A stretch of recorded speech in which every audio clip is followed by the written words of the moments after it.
Did you know that you can use drill bits for something other than drilling holes? You're right, Anya. This is Average Joe's Quick Tips for the Average Joe. In this one, I'm going to show you how you can use drill bits to get really accurate measurements. So you're probably wondering, how can you use a drill bit to get accurate measurements? Do you have to drill a hole and then measure the hole? Well, actually, all that we're going to be doing is using the thickness of the drill bit itself. Now, if you've got some high quality drill bits, they're usually spot on.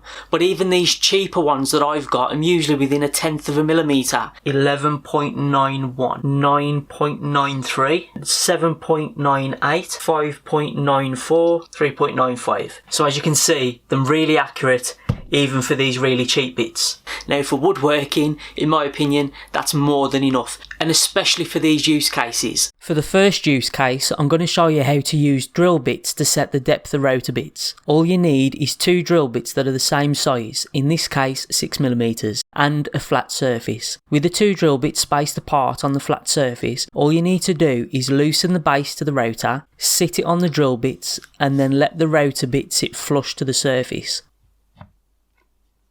Lock it in place, and now you know the rotor bit is protruding 6mm from the base. You can do the same at the rotor table too, just upside down. With a flat board and 2 drill bits that are the same size, you can set the depth of cut really accurately. First, drop the rotor bit lower than the thickness of the drill bits. Then place the drill bits either side of the rotor bit.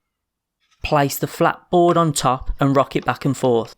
Slowly raise the bit while rocking the board until you hear it start to catch.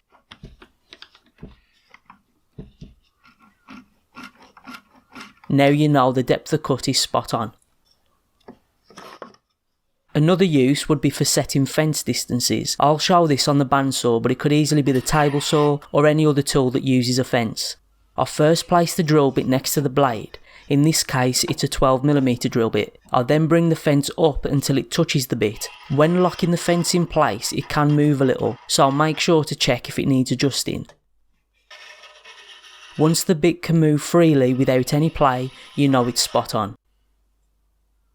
So there are a few ways that you can use drill bits for something other than just drilling holes. I'm sure that you've got some great ideas for different uses too. If you have, leave them in the comments down below. Really look forward to hearing what you come up with. And I really appreciate all the support that the guys over on Patreon have been showing the channel. Honestly, I can't begin to thank you all enough. And thank you for getting joined up to the Facebook group as well. That's definitely seems to be the easiest way to share the behind the scenes stuff. So thank you so much for that one, guys. As always, if you haven't subscribed already, click the subscribe button and click the bell icon to get notifications as soon as I upload another video. If you like this one, give it a thumbs up, and I'll see you on the next one.